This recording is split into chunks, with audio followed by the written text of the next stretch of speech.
मित्रों नमस्कार। प्रशिक्षण सत्र 7 में आप सभी का स्वागत है। मित्रों, जैसा कि आप जानते हैं 20 अगस्त 1944 को राजीव गांधी जी का जन्म हुआ था और आज हम सब उनकी जयंती मना रहे हैं। आइए हम इस शख्सियत के बारे में बात करते हैं, इनके बारे में जानते हैं और ये सत्र थोड़ा लंबा हो सकता है, धैर्य बनाकर सुने। हम इसको बहुत गहराई में नहीं लेंगे, लेकिन इतना जरूर लेंगे जिससे आपका ज्ञानवर्धन हो सके और आप अपने राष्ट्रीय नेताओं के जीवन संघर्ष और इस भारत को बनाने में उनके योगदान को समझ सकें। आइए शुरू करते हैं। स्वर्गीय राजीव गांधी जी का जीवन परिचय, उनका प्रारंभिक जीवन और कैरियर। जैसा कि आप सभी जानते हैं, राजीव गांधी जी का जन्म वर्तमान मुंबई, उस समय बॉम्बे कहा जाता था, 20 अगस्त 1944 को हुआ। इनकी माताजी स्वर्गीय इंदिरा गांधी और फिरोज गांधी जी रहे, इनके पिता। 1951 में राजीव और उनके छोटे भाई संजय को शिव निकेतन स्कूल में भर्ती कराया गया, जहाँ शिक्षकों ने कहा कि राजीव गांधी शर्मीले और अंतर्मुखी थे, पेंटिंग और ड्राइंग का बहुत आनंद लेते थे। इसके बाद उन्होंने दिल्ली के सेंट कोलाबा स्कूल में पढ़ाई की। इसके बाद उन्हें प्रारंभिक वेलहम बॉयज स्कूल में भर्ती कराया गया और फिर 1954 में दून स्कूल देहरादून चले गए, जहां 2 साल बाद संजय ने उनका साथ दिया।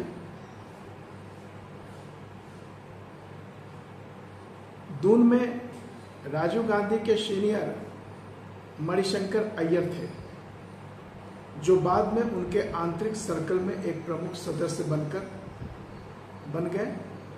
उन्होंने 1961 में द्वितीय श्रेणी के प्रमाण पत्र के साथ दून स्कूल छोड़ दिया।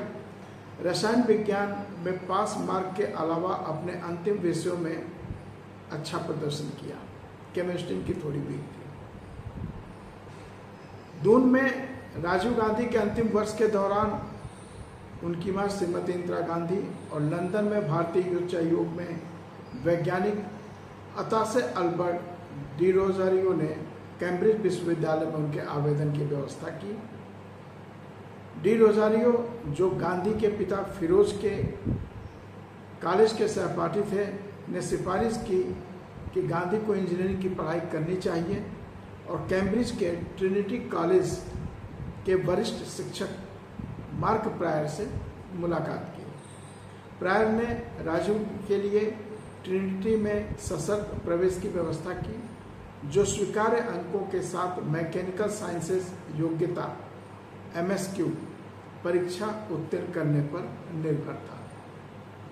लंदन में डेविस, लैंग और डिक के 6ठे फॉर्म कॉलेज में अपने A लेवल की पढ़ाई करने के बाद राजीव ने मार्च 1962 में MSQ परीक्षा दी, लेकिन असफल रहे। उन्होंने जून में अपने दूसरे प्रयास में उत्तीर्ण किया। कैम्ब्रिज में गांधी के समय के दौरान उनकी मां और डी रोजारियो उनकी भलाई के बारे में चिंतित रहते थे। डी रोजारियो, जो अपनी पत्नी सोफी के साथ अक्सर अपने फिंचले घर में गांधी की मेजबानी करते थे, गांधी को उनकी पढ़ाई के प्रति असावधानी के लिए आड़े हाथों लिया। उनके समर्थन के बावजूद राजीव साल के अंत की परीक्षा में असफल रहे और 1965 में बिना डिग्री के ट्रिनिटी छोड़ दिया। हालांकि उन्होंने अपनी सेवानिवृत्ति में अपने पूर्व संरक्षक के साथ संपर्क बनाए रखा। 1966 में उन्होंने इंपीरियल कॉलेज लंदन में मैकेनिकल इंजीनियरिंग में एक कोर्स शुरू किया, लेकिन इसे पूरा करने में भी असफल रहे। गांधी वास्तव में पर्याप्त अध्ययनशील नहीं थे, जैसा कि उन्होंने बाद में स्वीकार भी किया। राजीव गांधी 1966 में भारत लौट आए, जिस वर्ष उनकी मां श्रीमती इंदिरा गांधी प्रधानमंत्री बनी। वह दिल्ली गए और फ्लाइंग क्लब के सदस्य बने, जहां उन्होंने कमर्शियल पायलट के रूप में प्रशिक्षण लिया। 1970 में उन्हें इंडियन एयरलाइंस में पायलट के रूप में नियुक्त किया गया। संजय गांधी के विपरीत उन्होंने राजनीति में शामिल होने में कोई रुचि नहीं दिखाई तथा ये पॉलिटिक्स के प्रति उदासीन थे। 1968 में 3 साल के प्रेमालाप के बाद उन्होंने एडविज एंटोनिया अल्बिना माइनो से शादी की। एडविज एंटोनिया अल्बिना माइनो से शादी की, जिन्होंने अपना नाम बदलकर सोनिया गांधी लिया और भारत को अपना घर बना लिया। सोनिया गांधी जी का पूरा नाम शादी के पहले एडविज एंटोनिया अल्बिना माइनो था। उनके पहले बेटे राहुल का जन्म 1970 में हुआ। 1972 में इस दंपति को एक बेटी हुई प्रियंका, जिसने आपको मालूम है रॉबर्ट वाड्रा जी से शादी की। राजीव गांधी अमिताभ बच्चन के भी मित्र थे। राजनीति में प्रवेश 23 जून 1980 को राजीव गांधी के छोटे भाई संजय गांधी की एक हवाई जहाज, जैसा कि आप जानते हैं, उसके दुर्घटना में अप्रत्याशित रूप से मृत्यु हो गई। उस समय राजीव गांधी अपने विदेश दौरे के सिलसिले में लंदन में थे। खबर सुनकर वे दिल्ली लौट आए और संजय के पार्थिव शरीर का अंतिम संस्कार किया। राइटर हैं अग्रवाल, उनके अनुसार संजय की मृत्यु के बाद सप्ताह में बद्रीनाथ के एक संत शंकराचार्य स्वामी श्री स्वरूपानंद परिवार के घर संवेदना व्यक्त करने आए। उन्होंने राजीव को हवाई जहाज न उड़ाने और इसके बजाय राष्ट्र की सेवा में खुद को समर्पित करने की सलाह दी। कांग्रेस पार्टी के 70 सदस्यों ने एक प्रस्ताव पर हस्ताक्षर किए और इंदिरा जी के पास गए। राजीव से राजनीति में प्रवेश करने का आग्रह किया। इंदिरा जी ने स्पष्ट उनसे कहा कि राजनीति में प्रवेश करना है या नहीं, यह राजीव का फैसला है। सक्रिय राजनीति में भागीदारी 4 मई 1981 को इंदिरा गांधी ने अखिल भारतीय कांग्रेस कमेटी की बैठक की अध्यक्षता की। वसंत दादा पाटिल ने राजीव को अमेठी निर्वाचन क्षेत्र के लिए उम्मीदवार के रूप में प्रस्तावित किया। उसी अमेठी से संजय गांधी सांसद थे, जिनकी हवाई जहाज दुर्घटना में मृत्यु हुई। तो वो पद खाली हो चुका था और इस वसंत दादा पाटिल के प्रस्ताव को बैठक में सभी सदस्यों ने स्वीकार कर लिया। एक हफ्ते बाद पार्टी ने आधिकारिक तौर पर निर्वाचन क्षेत्र के लिए उनकी उम्मीदवारी की घोषणा की। इसके बाद उन्होंने पार्टी की सदस्यता शुल्क का भुगतान किया और अपना नामांकन पत्र दाखिल करने और अन्य औपचारिकताएं पूरी करने के लिए सुल्तानपुर चले गए। उन्होंने लोक दल के उम्मीदवार शरद यादव जी को 2,37,000 मतों के अंतर से हराकर अमेठी की सीट जीती और 17 अगस्त 1981 को संसद सदस्य के रूप में शपथ ली। राजीव गांधी का पहला राजनीतिक दौरा इंग्लैंड में था, जहां उन्होंने 29 जुलाई 1981 को प्रिंस चार्ल्स और लेडी डायना स्पेंसर के विवाह समारोह में भाग लिया। उसी वर्ष दिसंबर में उन्हें भारतीय युवा कांग्रेस का प्रभारी बनाया गया। उन्होंने पहली बार 1982 के एशियाई खेलों में 24 घंटे काम करके अपनी संगठनात्मक क्षमता दिखाई। वह भारतीय संसद के 33 सदस्यों में से एक थे जो खेलों की आयोजन समिति का हिस्सा थे। खेल इतिहासकार बोरिया मजुमदार लिखते हैं कि प्रधानमंत्री के बेटे होने के नाते उनके पास दूसरों पर नैतिक और अनौपचारिक अधिकार था। एशियाई खेल समिति द्वारा प्रस्तुत रिपोर्ट में खेलों की उत्कृष्ट सफलता के लिए राजीव गांधी के प्रेरणा, उत्साह और पहल का उल्लेख है। समय बदलता गया, आगे बढ़ा समय। इंदिरा गांधी की मृत्यु के बाद 1984 के सिख विरोधी दंगे। जैसा कि आप सभी जानते हैं, 31 अक्टूबर 1984 की सुबह तत्कालीन प्रधानमंत्री इंदिरा गांधी की हत्या उनके दो सिख अंगरक्षकों सतवंत सिंह और बेअंत सिंह ने ऑपरेशन ब्लू स्टार की कार्रवाई के बाद की थी, जो हरमंदिर साहब के स्वर्ण मंदिर से सिख अलगाववादी कार्यकर्ताओं को हटाने के लिए एक भारतीय सैन्य की कार्रवाई थी। सरदार बूटा सिंह और राष्ट्रपति ज्ञानी जैल सिंह ने राजीव पर अपनी मां की हत्या के कुछ ही घंटों के भीतर प्रधानमंत्री के रूप में उनकी जगह लेने का दबाव बनाया। राजीव गांधी को प्रधानमंत्री नियुक्त किया गया। अगले कुछ दिनों में उनके नेतृत्व का परीक्षण किया गया, क्योंकि कांग्रेस समर्थकों की संगठित भीड़ ने सिख समुदाय के खिलाफ दंगा किया, जिसके परिणाम स्वरूप दिल्ली में सिख विरोधी नरसंहार हुआ। सूत्रों का अनुमान है कि सिखों की मृत्यु की संख्या लगभग 8 से 17,000 के बीच में है। इंदिरा जी की हत्या के 19 दिन बाद बोट क्लब की एक रैली में राजीव गांधी ने कहा, इंदिरा जी की हत्या के बाद देश में कुछ दंगे हुए। हम जानते हैं कि लोग बहुत गुस्से में थे और कुछ दिनों के लिए ऐसा लगा कि भारत हिल गया है।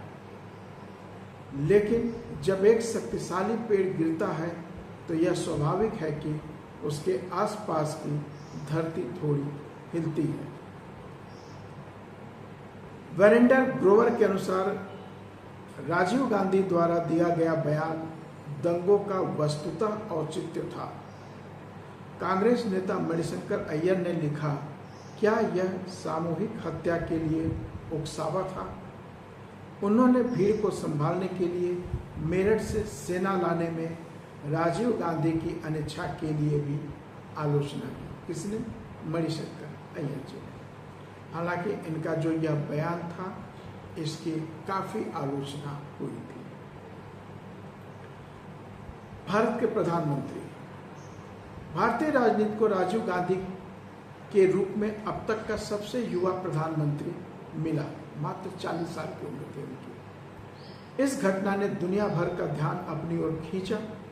उनकी मनमोहक मुस्कान, आकर्षण और शालीनता उनके मूल्यवान व्यक्तिगत संपत्ति थी। विपक्ष के एक वरिष्ठ सदस्य ने मुझसे बात करते हुए स्वीकार किया कि वे अपनी इस भावना को छिपा नहीं पाए कि राजीव गांधी विपक्ष के लिए अजेय होंगे। ये बात लिखी सत्येंद्र नारायण सिन्हा ने।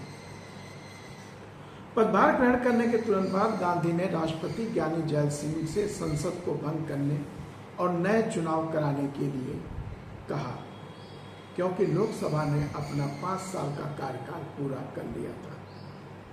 गांधी आधिकारिक तौर पर कांग्रेस पार्टी के अध्यक्ष बन गए, जिसने भारतीय संसद के इतिहास में सबसे बड़े बहुमत के साथ शानदार जीत हासिल की, जिससे राजीव गांधी को सरकार पर पूरा नियंत्रण मिला।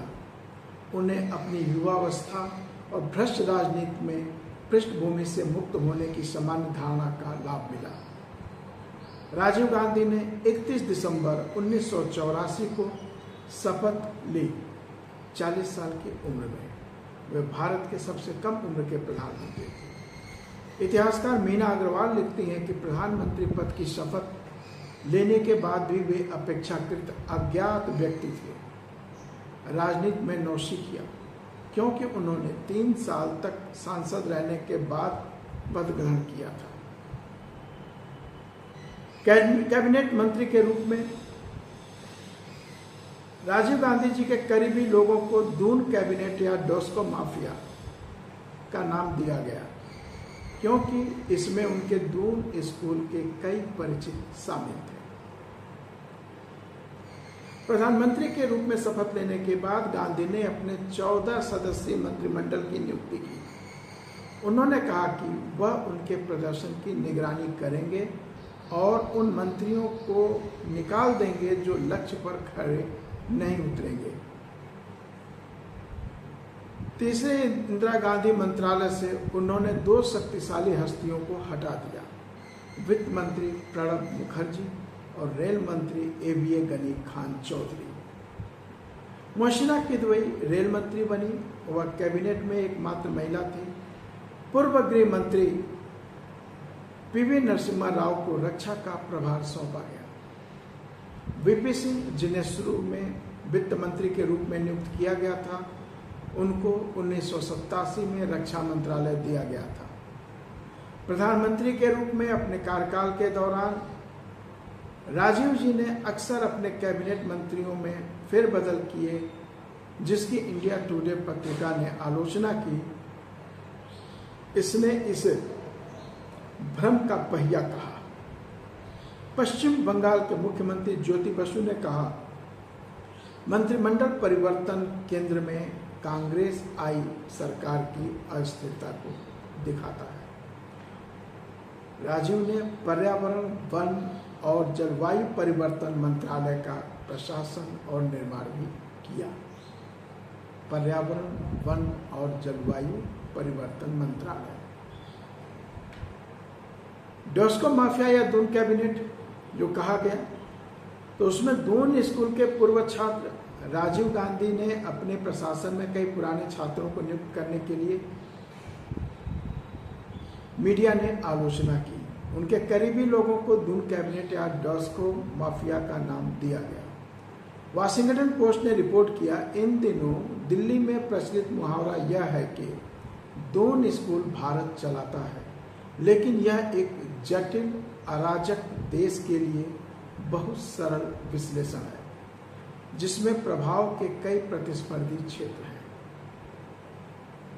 राजनीतिक सलाह के लिए गांधी की दून के पूर्व छात्रों पर निर्भरता ने बाद में प्रधानमंत्री मोरारजी देसाई को यह टिप्पणी करने के लिए प्रेरित किया, अगर मेरा इस जगह से कोई लेना देना होता तो मैं इसे बंद कर देता। दल बदल विरोधी कानून।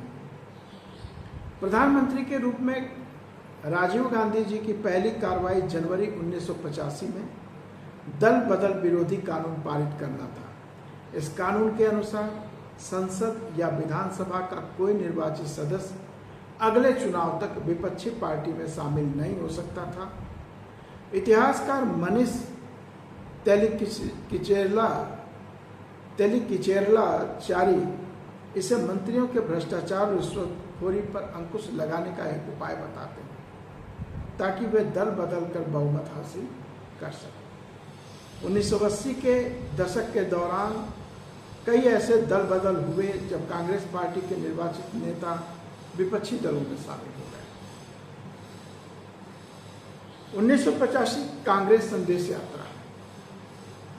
राजीव गांधी ने 1985 में मुंबई में एआईसीसी के पूर्ण अधिवेशन में संदेश यात्रा की घोषणा की। अखिल भारतीय कांग्रेस सेवा दल ने इसे पूरे देश में चलाया। प्रदेश कांग्रेस समितियों, पीसीसी और पार्टी नेताओं ने मुंबई, कश्मीर, कन्याकुमारी और पूर्वोत्तर से एक साथ 4 यात्राएं की। 3 महीने से ज्यादा चली यह यात्रा दिल्ली के रामलीला मैदान में समाप्त हुई। भारत यात्रा के माध्यम से जनसंपर्क कार्यक्रम 1990 में राजीव गांधी ने अलग अलग तरीकों से भारत यात्रा की। पद यात्रा के रूप में, एक साधारण यात्री ट्रेन के रूप में यानी पैसेंजर ट्रेन के रूप में, ही दूसरी श्रेणी की गाड़ी सेकंड क्लास। उन्होंने अपनी भारत यात्रा के लिए चंपारण से शुरुआती बिंदु के रूप में चुना। चंपारण को उन्होंने स्टार्टिंग पॉइंट बनाया और 19 अक्टूबर 1990 को हैदराबाद के चार मीनार से सद्भावना यात्रा शुरू की। शाहबानो मामला, ये बहुत परिचित मामला रहा कांग्रेस का। 1985 में भारत के सर्वोच्च न्यायालय ने मुस्लिम तलाकशुदा शाहबानों के पक्ष में फैसला सुनाया, जिसमें कहा गया कि उनके पति को उन्हें गुजारा भत्ता देना चाहिए। कुछ भारतीय मुसलमानों ने इसे मुस्लिम पर्सनल लॉ पर अतिक्रमण माना और इसका विरोध किया। राजीव गांधी ने उनकी मांगों पर सहमति जताई। 1986 में भारत की संसद ने मुस्लिम महिला तलाक पर अधिकारों का संरक्षण अधिनियम 1986 पारित किया, जिसने शाहबानो मामले में सर्वोच्च न्यायालय के फैसले को रद्द कर दिया। अधिनियम ने सर्वोच्च न्यायालय के फैसले को कमजोर कर दिया और इस्लामिक कानून के प्रावधानों के अनुसार तलाकशुदा महिलाओं को केवल इद्दत की अवधि के दौरान या तलाक के 90 दिनों के बाद तक रख रखाव भुगतान की अनुमति दी। यह संहिता की धारा 125 के विपरीत है। राजीव गांधी जी के सहयोगी आरिफ मोहम्मद खान, जो उस समय संसद सदस्य थे, उन्होंने विरोध में इस्तीफा दे दिया। आइए राजीव गांधी की आर्थिक नीति पर चर्चा करते हैं। 1984 के आम चुनाव के लिए अपने चुनावी घोषणा पत्र में उन्होंने किसी भी आर्थिक सुधार का उल्लेख नहीं किया था, लेकिन पदभार संभालने के बाद उन्होंने देश की अर्थव्यवस्था को उदार बनाने की कोशिश की। उन्होंने भारत की व्यापार नीतियों को उदार बनाने की कोशिश की, लेकिन प्रस्तावित सुधारों के लिए उन्हें कड़े विरोध का सामना करना पड़ा। वैसे भी कुछ भी परिवर्तन होता है तो उसका विरोध जरूर होता है। उन्होंने निजी उत्पादन को लाभदायक बनाने के लिए प्रोत्साहन प्रदान करके ऐसा किया। औद्योगिक उत्पादन, विशेष रूप से टिकाऊ वस्तुओं के यानी सस्टेनेबल गुड्स जो होते हैं, के उत्पादन को बढ़ाने के लिए कारपोरेट कंपनियों को सब्सिडी दी गई। उम्मीद थी कि इससे आर्थिक विकास बढ़ेगा और निवेश की गुणवत्ता में सुधार होगा। ग्रामीण और आदिवासी लोगों ने विरोध किया क्योंकि वे उन्हें अमीर समर्थक और शहर समर्थक सुधारों के रूप में देखते थे। उनका कहना था कि अब ग्रामीण क्षेत्र पे ध्यान न देकर कारपोरेट और टाउनशिप को, शहरीकरण को अब बढ़ावा दे रहे हैं। राजीव गांधी ने विज्ञान, प्रौद्योगिकी और संबद्ध उद्योगों के लिए सरकारी समर्थन बढ़ाया और प्रौद्योगिकी आधारित उद्योगों, विशेष रूप से कंप्यूटर, एयरलाइंस, डिफेंस और टेलीकॉम पर आयात कोटा, कर और शुल्क कम कर दिए।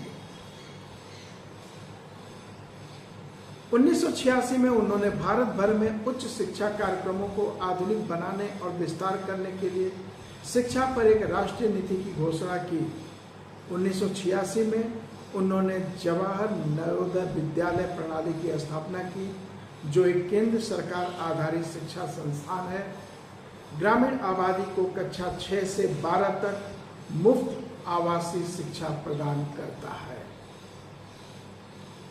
उनके प्रयासों से 1986 में MTNL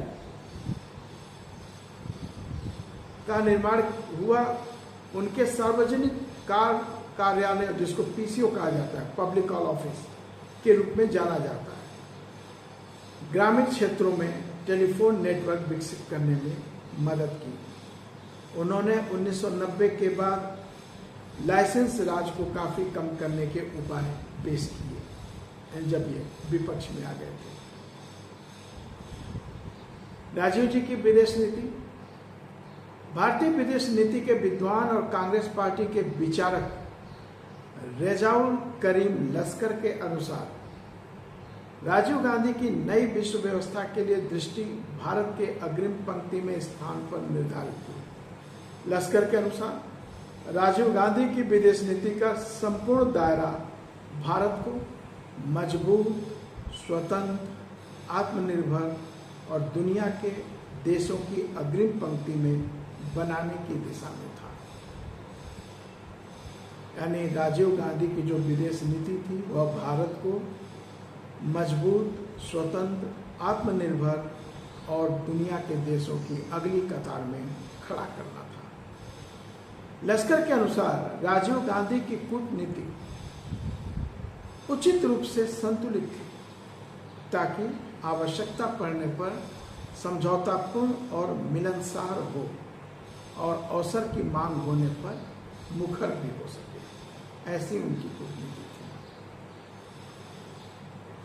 1986 में सेशल्स के राष्ट्रपति फ्रांस अल्बर्ट रेने के अनुरोध पर गांधी ने रेने के खिलाफ तख्ता पलट की कोशिश का विरोध करने के लिए भारत की नौसेना को सेशल्स भेजा। मैं भी उस टीम में शामिल था। मेरी शिप का नाम था INS व्यास, जो नॉन एयर कंडीशनर शिप थी।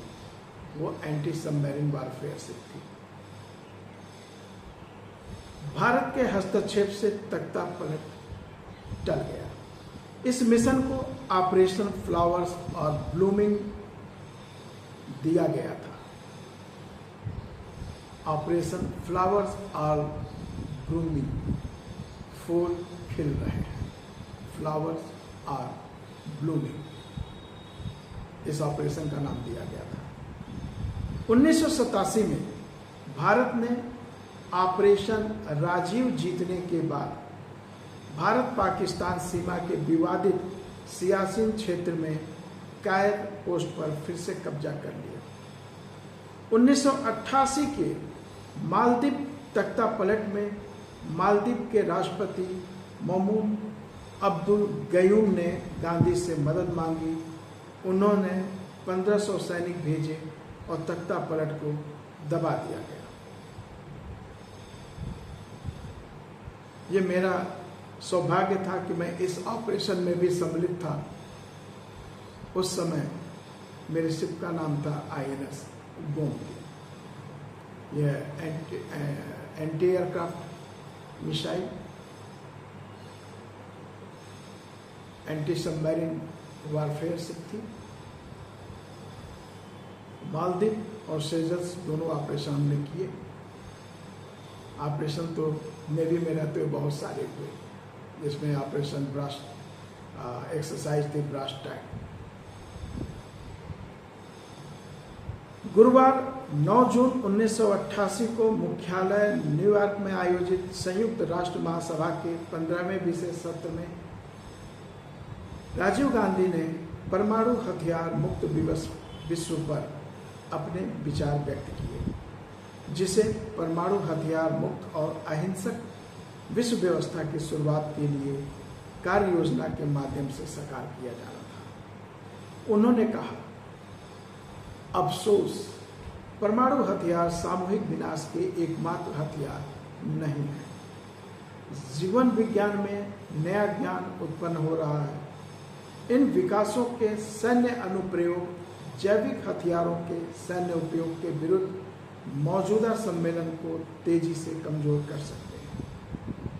हमारी चिंता का दायरा सामूहिक विनाश के सभी साधनों तक विस्तारित होना चाहिए। उनका कहना था कि केवल न्यूक्लियर वेपन ही नहीं, बल्कि उन्होंने बायोलॉजिकल वेपन का भी नाम लिया, जैविक हथियार का। उन्होंने कहा कि ज्ञान बढ़ रहा है और लोग इसका सैन्य क्षेत्र में उपयोग कर रहे हैं। हमारी चिंता सामूहिक विनाश के सभी साधनों को समाप्त करने का होना चाहिए। यह 29 नवंबर 1985 को जापानी राष्ट्रीय सभा के समक्ष दिए गए उनके पूर्व ऐतिहासिक भाषण पर आधारित था। ये जो उन्होंने न्यूयॉर्क में कहा था, ये जापान में 1985 में जब इन्होंने भाषण दिया था राष्ट्रीय सभा में, उसी पर आधारित इनका एक विचार था।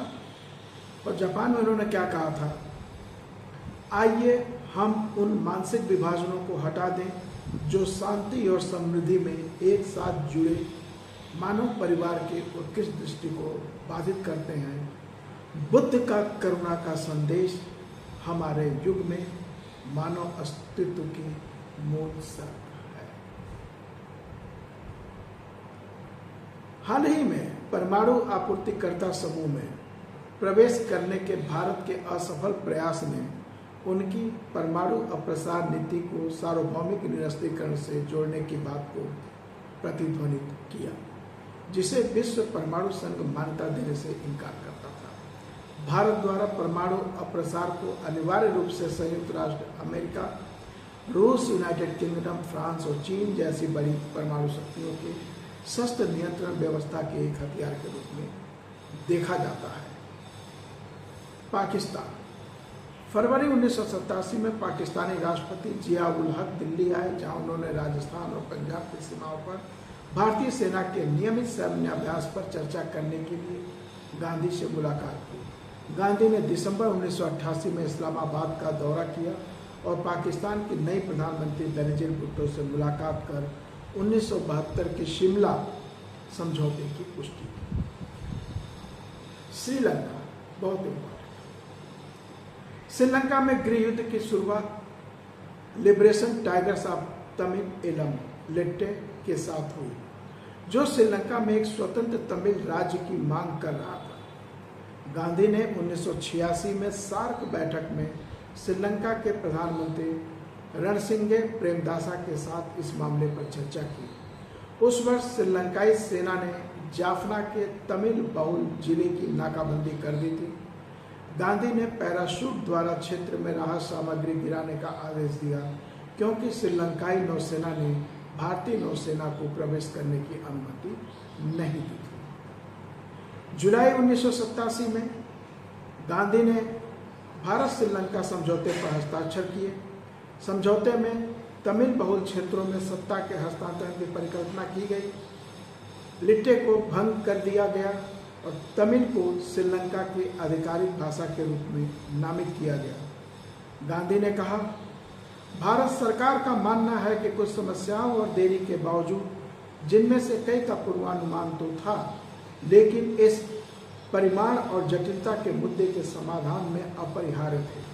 यह समझौता वैध तमिल हितों की रक्षा करने और श्रीलंका में स्थायी शांति सुनिश्चित करने का एकमात्र तरीका है। कुछ लोगों ने इस समझौते की आलोचना करना चुना है। श्रीलंका में तमिलों की वैध आकांक्षाओं को पूरा करने, उस देश में शांति बहाल करने और क्षेत्र में हमारी अपनी सुरक्षा चिंता को पूरा करने का इससे बेहतर तरीका किसी ने नहीं दिखाया है। हमने एक ऐसी भूमिका स्वीकार की है जो कठिन है, लेकिन जिसका निर्वहन करना हमारे राष्ट्रीय हित में है। हम अपने दायित्वों और प्रतिबद्धताओं से पीछे नहीं हटेंगे। यह एक राष्ट्रीय प्रयास है। जब चंद्रशेखर 1989 में प्रधानमंत्री बने थे तो उन्होंने इंडियन पीस कीपिंग फोर्स को वापस बुला लिया था। श्रीलंका में गार्ड द्वारा हमला। 30 जुलाई 1987 को गांधी के श्रीलंका जाने और भारत श्रीलंका समझौते पर हस्ताक्षर करने के एक दिन बाद गार्ड ऑफ ऑनर पेश किया गया और इस दौरान गार्ड का जब निरीक्षण कर रहे थे, उस समय विजित रोहाना नामक एक गार्ड ने अपने राइफल से उनके कंधे पर वार किया। राजीव जी की त्वरित सजगता ने उन्हें चोटिल होने से बचा लिया। उसके बाद गार्ड को उनके सुरक्षाकर्मियों ने घसीटकर बाहर निकाल दिया। गार्ड विजिता रोहाना ने कहा कि उसका इरादा श्रीलंका को उसने जो नुकसान पहुंचाया था, मतलब राजीव ने जो नुकसान पहुंचाया था, उसके कारण राजीव को मारना था।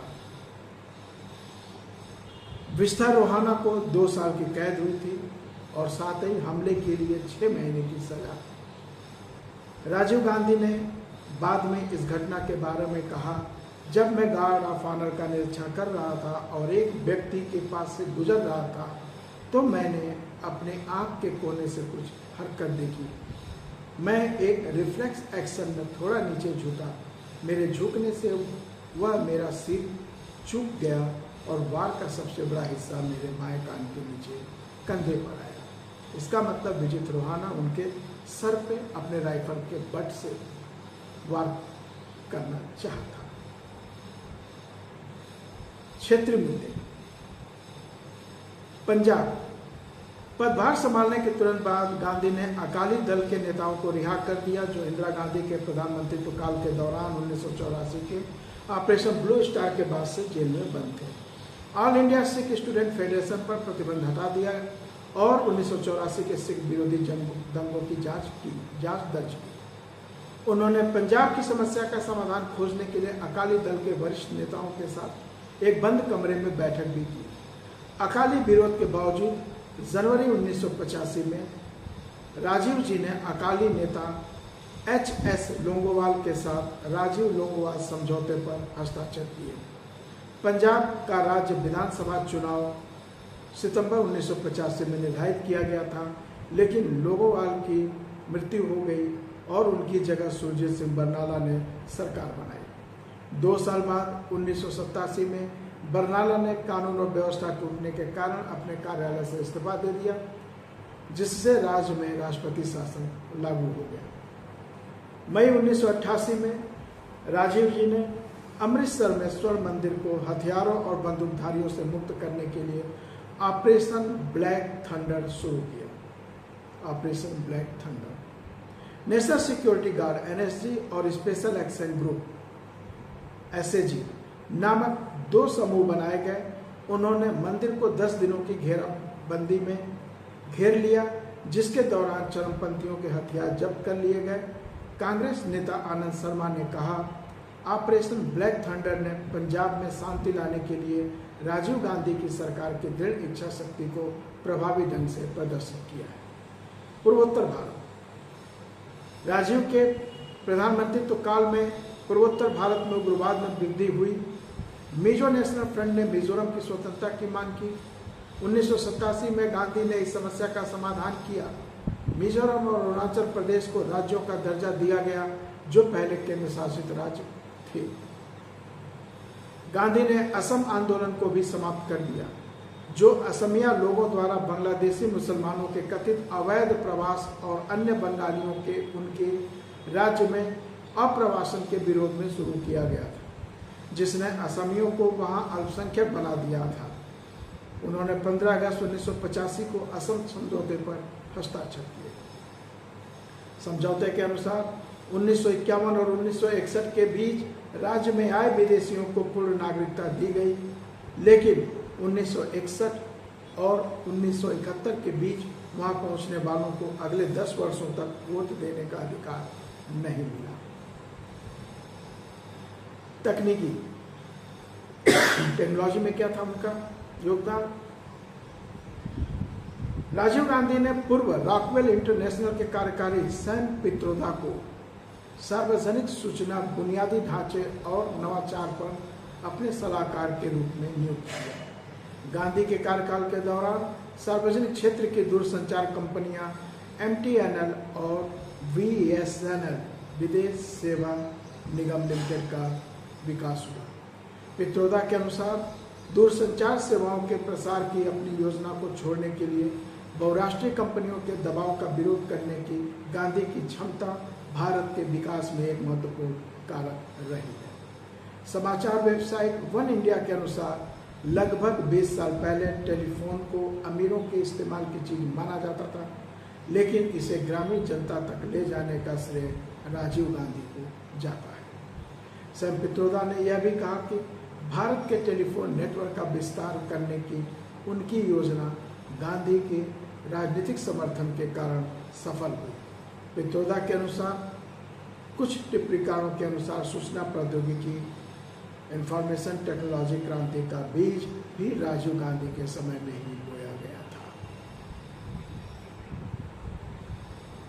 उस समय राजीव के समय जो सबसे बड़ा घोटाला था वो बफर्स घोटाला, SDW घोटाला, और जिसका परिणाम हुआ कि 1989 में चुनाव हार गए। राजीव गांधी के वित्त मंत्री VP सिंह ने कांग्रेस नेताओं की चिंता के चलते सरकार और राजनीतिक भ्रष्टाचार के बारे में समझौता करने वाले विवरण उजागर किए। रक्षा मंत्रालय में स्थानांतरित होने पर सिंह ने बफर्स घोटाले के रूप में जाना जाने वाला मामला उजागर किया, जिसमें लाखों अमेरिकी डॉलर का घोटाला शामिल था और स्वीडिश हथियार कंपनी बफर्स द्वारा इतालवी व्यवसायी और गांधी परिवार के सहयोगी ओतावियो क्वात्रोची के माध्यम से भारतीय अनुबंधों के बदले में कथित तौर पर भुगतान किया गया था। घोटाले का पता चलने पर VP सिंह को पद से बर्खास्त कर दिया गया और बाद में उन्होंने कांग्रेस की सदस्यता से इस्तीफा दे दिया। बाद में जब नरसिम्हा राव और द हिंदू अखबार की चित्रा सुब्रमण्यम ने जांच जारी रखी, बाद में जब नरसिम्हन राम और द हिंदू अखबार की चित्रा सुब्रमण्यम ने जांच जारी रखी तो गांधी व्यक्तिगत रूप से घोटाले में फंस गए, जिससे एक ईमानदार राजनेता के रूप में उनकी छवि को नुकसान पहुंचा। 2004 में उन्हें मरणोपरांत इस आरोप से मुक्त कर दिया गया। जुलाई 2005 में एक साक्षात्कार में VP सिंह ने बताया कि राजीव गांधी के साथ उनका झगड़ा बफर्स सौदे की वजह से नहीं बल्कि SDW सौदे की वजह से हुआ था। 1981 में जर्मन कंपनी SDW के साथ हस्ताक्षरित एक अनुबंध के सौजन्य से भारत सरकार ने SDW द्वारा जर्मनी में निर्मित 2 तैयार पनडुब्बियों और मझगांव डॉक्स में असेंबल की जाने वाली CKD फॉर्म में 2 पनडुब्बियों को खरीदने पर सहमति व्यक्त की थी। VP सिंह को जर्मनी में भारतीय राजदूत से एक टेलीग्राम मिला था, जिसमें कहा गया था कि एक भारतीय एजेंट को SDW पनडुब्बी सौदे में कमीशन मिला था। उन्होंने राजीव गांधी को इसके बारे में बताया और एक जांच बैठा दी। इससे मतभेद पैदा हो गए और VP सिंह ने मंत्रिमंडल से इस्तीफा दे दिया। नवंबर 2013 में जारी अपनी पुस्तक राजीव गांधी, ज्योति बसु और इंद्रजीत गुप्ता के अज्ञात पहलुओं में पूर्व CBI निदेशक डॉक्टर AP मुखर्जी ने लिखा था कि गांधी चाहते थे कि रक्षा आपूर्तिकर्ताओं द्वारा भुगतान किया गया कमीशन केवल कांग्रेस पार्टी के चलने वाले खर्चों को पूरा करने के लिए इस्तेमाल किया जाए। मुखर्जी ने कहा कि गांधी ने 19 जून 1989 को प्रधानमंत्री के निवास पर दोनों के बीच एक बैठक में अपनी स्थिति स्पष्ट की। मई 2015 में भारतीय राष्ट्रपति प्रणब मुखर्जी ने कहा कि यह घोटाला एक मीडिया ट्रायल था, क्योंकि किसी भी भारतीय अदालत ने अभी तक इस घोटाले के रूप में स्थापित नहीं किया है। विपक्षी दलों लोकदल, भारतीय राष्ट्रीय कांग्रेस, समाजवादी जन मोर्चा ने VP सिंह के नेतृत्व में एकजुट होकर जनता दल का गठन किया। VP सिंह ने 1989 के चुनाव में राष्ट्रीय मोर्चा नेशनल फ्रंट गठबंधन को जीत दिलाई और उन्होंने प्रधानमंत्री के रूप में शपथ ली।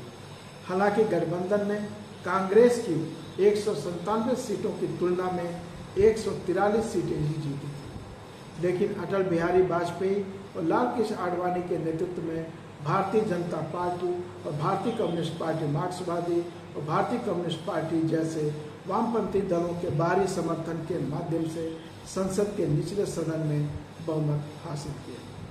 प्रख्यात वकील और राजनीतिज्ञ भारत के पूर्व कानून मंत्री राम जेठमलानी ने कहा कि प्रधानमंत्री के रूप में गांधी फीके और औसत दर्जे के थे।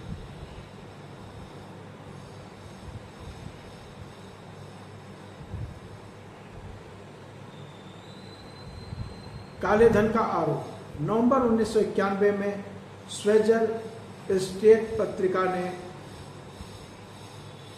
डमेल्डा मार्कोस और तीसरी दुनिया के देशों के 14 अन्य शासकों द्वारा गुप्त खाते में रखे गए काले धन पर एक लेख प्रकाशित किया। मैकिन्से को एक स्रोत के रूप में उद्धृत करते हुए लेख में कहा गया कि राजीव गांधी ने स्विट्जरलैंड में गुप्त भारतीय खातों में 2.5 बिलियन स्विस फ्रैंक रखे थे। भारत में विपक्षी दलों के कई नेताओं ने स्वेजर स्टेट लेख का हवाला देते हुए इस मुद्दे को उठाया। दिसंबर 1991 में अमल दत्ता ने भारतीय संसद में इस मुद्दे को उठाया। लोकसभा के अध्यक्ष शिवराज पाटिल ने राजीव गांधी का नाम कार्रवाई से हटा दिया। दिसंबर 2011 में सुब्रमण्यम स्वामी ने केंद्रीय जांच ब्यूरो के निदेशक को लेख का हवाला देते हुए पत्र लिखा और उन्हें नेहरू गांधी परिवार के काले धन खातों पर कार्रवाई करने के लिए कहा। 19 दिसंबर 2011 को राम जेठमलानी ने राज्यसभा में इस मुद्दे का अप्रत्यक्ष संदर्भ देते हुए कहा कि शर्मनाक है कि भारत के पूर्व प्रधानमंत्रियों में से एक का नाम शीर्ष पत्रिका ने लिया है। इस पर हंगामा हुआ और सत्तारूढ़ कांग्रेस पार्टी के सदस्यों ने टिप्पणी वापस लेने की मांग की।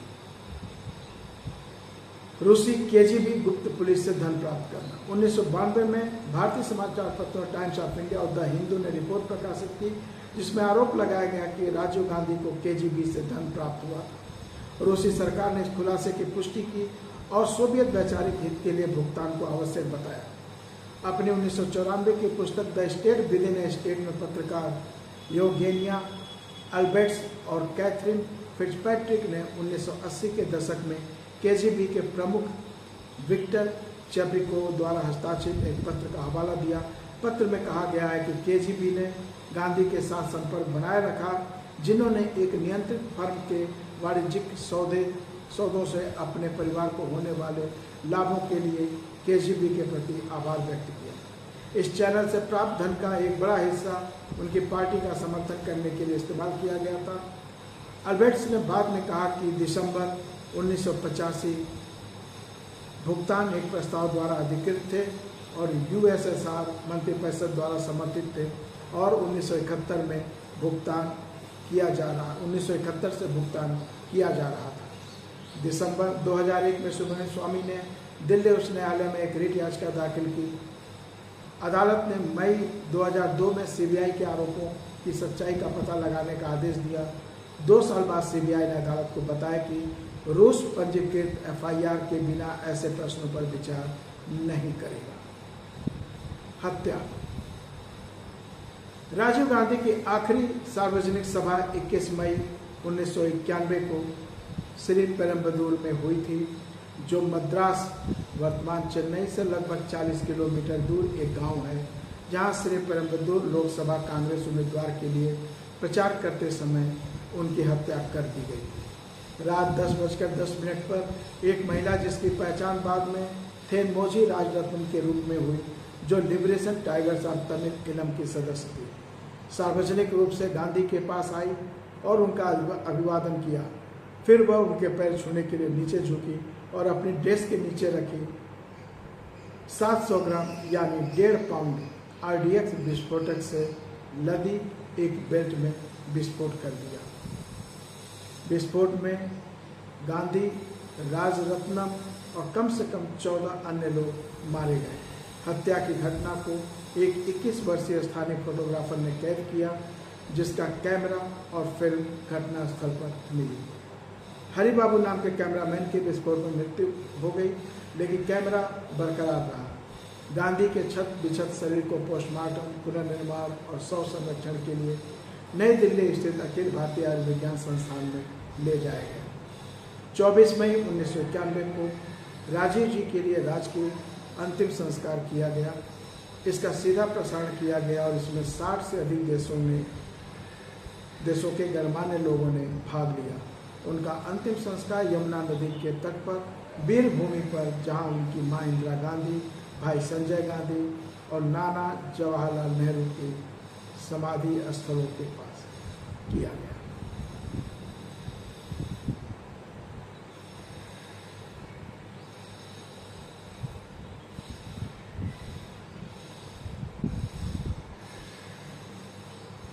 उन्नीस में भारतीय राष्ट्रीय कांग्रेस पार्टी द्वारा राजीव गांधी राष्ट्रीय सद्भावना पुरस्कार की स्थापना की गई। उनकी मृत्यु के बाद से 21 मई को भारत में आतंकवाद विरोधी दिवस घोषित किया गया है। 20 अगस्त का दिन सद्भावना दिवस के रूप में भी मनाया जाता है।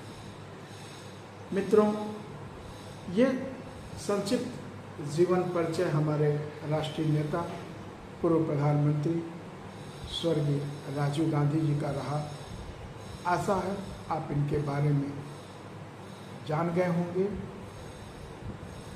फिर मिलते हैं अगले